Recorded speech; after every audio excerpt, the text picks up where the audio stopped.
Hello दोस्तों, world GK में आपका स्वागत है। और इंडिया ने न्यू जनरेशन की एक एडवांस बैलिस्टिक मिसाइल अग्नि प्राइम का सक्सेसफुल टेस्ट कर लिया है। इंडिया के लिए इस और स्पेशली डीआरडीओ के साइंटिस्ट के लिए एक बहुत बड़ी अचीवमेंट है जिन्होंने इस मिसाइल को बनाया। लगभग 2000 किलोमीटर तक ये मिसाइल वो सटीक तरीके से अपने टारगेट को डिस्ट्रॉय कर सकती है। उड़ीसा के बालासोर में जो अब्दुल कलाम आइलैंड है वहाँ पर इसका परीक्षण किया गया था और पूरी तरीके से ये परीक्षण में सफल साबित हुई है। कई तरह के टेलीमेट्री इंस्ट्रूमेंट और रडार वो इस पे नज़र रख रहे थे और जिस एक्यूरेसी के साथ में इसने अपने टारगेट को डिस्ट्रॉय किया है उससे पता चलता है कि ये बहुत ज़्यादा माइन्यूट से माइन्यूट टारगेट को भी डिस्ट्रॉय कर सकती है और अपने ऑब्जेक्ट को ख़त्म कर सकती है बिना किसी रुकावट के। कई तरह की टेक्नोलॉजीज वो इसमें एडवांस टेक्नोलॉजी इसमें यूज़ की गई है और उनके कॉम्बिनेशन से इसे बनाया गया है। जनरली अग्नि सीरीज में हम 5 मिसाइलें बना चुके हैं, अग्नि 1 से लेकर के अग्नि 5 तक।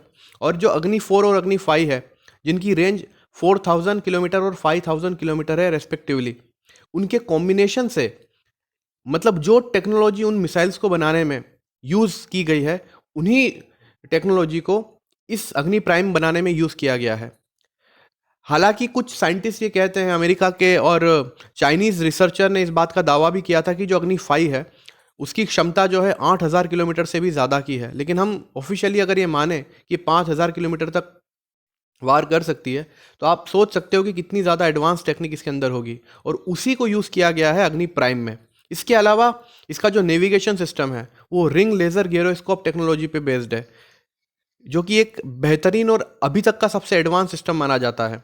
रिंग लेज़र सिस्टम अगर हम उसे ब्रीफली एक्सप्लेन करते हैं तो इसमें लेज़र की 2 बीम्स वो अलग अलग डायरेक्शन में ट्रेवल करती है और ऑपोजिट डायरेक्शन में ट्रेवल करने के बाद में एक पर्टिकुलर मेथड की मदद से रोटेशन को मेज़र किया जाता है। मेनली ये मेज़र जो रिंग लेज़र सिस्टम है इसे रोटेशन मेज़र किया जाता है और इसी सिस्टम को इस मिसाइल में लगाया गया है।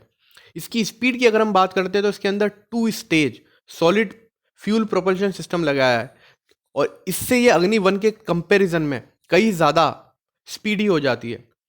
साथ ही साथ इसके अंदर जो टेक्नोलॉजी यूज़ की गई है जिससे इसका जो साइज़ है वो थोड़ा कम हो गया है, वेट इसका काफ़ी रिड्यूस हो गया है, जिससे हम इसको कहीं भी इसकी जो मोबिलिटी है वो बहुत ज़्यादा बढ़ चुकी है। आप इसको सड़क पर ले जाकर लॉन्च कर सकते हैं, किसी ब्रिज पर खड़े होकर, किसी फ्लाईओवर से इसको लॉन्च किया जा सकता है।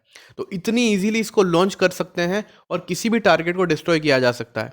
सबसे खास बात यह है कि इसका जो गाइडेड सिस्टम है वो इलेक्ट्रोमैकेनिकल एक्यूटर से लेस है।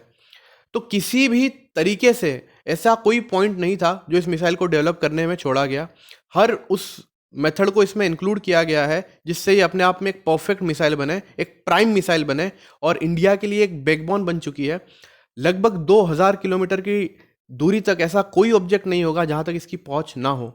सो अग्नि 1 को बहुत जल्दी कुछ स्टेप्स के ट्रायल्स के बाद में इसे शामिल कर लिया जाएगा और अग्नि प्राइम जल्दी ही आपको हमारी बॉर्डर्स पर तैनात दिखेगी। सो मैं उम्मीद करता हूँ कि ये इन्फॉर्मेशन आप लोगों के लिए अच्छी रही होगी, आपने इससे कुछ सीखा होगा। अगर आपको इसी तरह की डिफेंस अपडेट्स चाहिए और आप पहली बार इस चैनल पर विजिट कर रहे हो तो प्लीज़ सब्सक्राइब कीजिए, लाइक कीजिए और बने रहिए इस चैनल पर इसी तरह की अलग अलग अपडेट्स के लिए। So stay motivated, stay updated. Thank you.